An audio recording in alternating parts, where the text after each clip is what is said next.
people of Ghana, it's your Nigerian Get Pleasure bringing you political news in our channel, Ghanatube. Ghanatube is actually committed to bring you all the happenings happening in Ghana, coming and making you understand that Ghana is actually a very best place to stay. Please. The size of the NDC, but I'm just hoping that I can also speak to the Member of Parliament for Nsawam who is in the person of Annor Dompreh, and he's been here since morning and even yesterday, and we want to just take some few words from the Honourable. Good. That's TV3. I think okay, so negative story. No, but what she said, we put a disclaimer to it. The results, we put a disclaimer to it.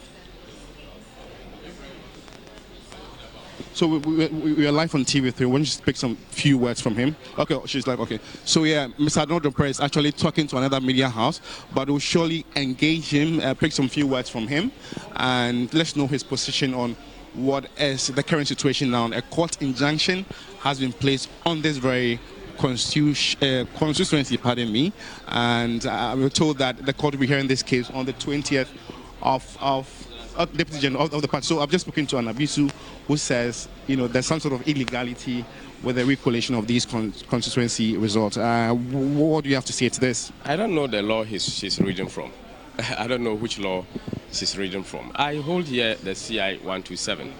There's nothing like recollation. In the law, we have what we call recount.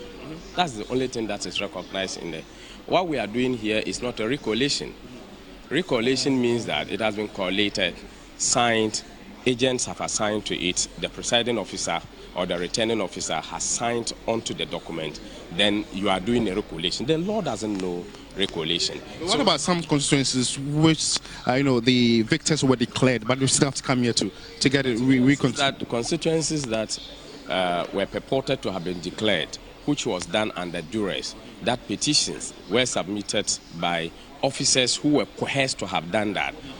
Those particular declarations were not legally fit, so collation is said not to have been done. But also saying that the person that declared it was the deputy returning officer, which of course also announced it. Were not complete. You don't declare an incomplete without even making variance analysis of the impact of the leftover polling stations. So obviously there's nothing called recollation here. They are doing collation because of the violence nature of their people, because of the insecurity, how they went and distracted the election materials and what have you. And if you read the CI, in CI 127, Regulation 39, 3B, it is indicated that all political parties are given copies of the declaration of the results. So once that is done at the polling stations, and then the result sheet, the pink sheets have been given the political parties, then you can assemble at a designated place chosen by the commission, and collation will be done. I don't know if you watched TV3 this morning. Dr. Ghanatube, who is the former finance minister, is not really comfortable with the position of this very center. More like police intimidation.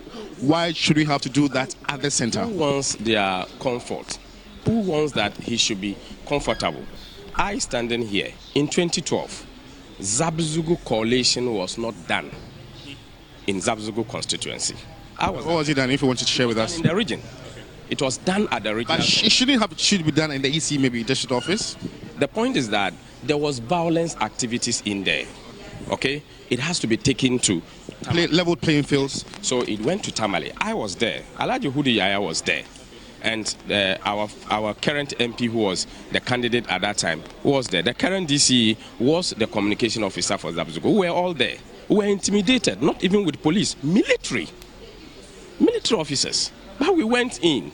We had our results. The returning officer came, and then we completed the process, and it was declared.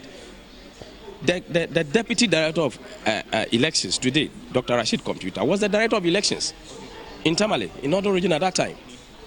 In 2020, Zabzugu results was not collated again in Zabzugu. It was collated in Tamale, the 2020 elections. It was collated in Tamale, declared, they challenged it, we went to court. And then election petition, we won again. So these are things that has been happening. It is not something new. You see, they have to read the law very carefully. The law is very straightforward. It's not for anybody that you can decide that because you think that you have had power today or you have majority today, you can do what you want. Remember, they would go out of power one day. Okay. And But if this thing is visited on them, how are they going to feel? let's peruse the Won elections legitimately. They should allow the legal process to go through. let's peruse the substantive matter, court injunction on Nsawam Adreji, and I just want to know what is the position of the incumbent MP looking I have like. not seen any injunction. I have not. But the bailiff was here to hand over to serve I him. don't think there was a bailiff here. The bailiff was here. We were here. We captured here. Yes, we had to ascertain the authenticity of the bailiff. So I have not seen a bailiff. The authenticity of the bailiff was questioned. So I have not seen the bailiff. I have not seen any service. But he was here just to let you know. That's what I read in the media, but I'm saying that I have not seen any service, and that's what we are saying. Honorable, so you can ask. whilst we talk, just some few words from you. So let's clear something. Am I live? No, I saw a story you did, and you said that I ran away from a bailiff. You people shouldn't be doing that. No, but you saw it. Yeah, you shouldn't be doing that. Place a disclaimer. The results you talked about yesterday. Referring to that one, I'm referring to the so-called bailiff who was seeking to serve me, and I. That's what we put on TV. Yeah, it's there. It's out there. I'll clear that one. I'll sort that one. Okay. I respect your institution, but if you keep doing this thing, I'll be compelled to not to give you that necessary deference. You know, Chief, a critical time. The story you put out there can have a very far-reaching ramification. Please. I'm not sure of anything. What do you make of the current development? That so-called injunction, it's not an injunction. What is it? What is it? It's an application to a court for the granting of injunction. That is not an injunction. But clearly, the process has halted. You think that is what caused it to halt? But just what do you make of the current happenings? No, let's correct ourselves. That was not an injunction. It was an application to a court. The court has not determined that already. They were deceiving us that it was an injunction. It was not an injunction. The reason why we are not continuing is because, if you check, the police and the EC are supposed to give us a directive. That is why we are not collating. We are waiting on them. It is not anything close to an injunction.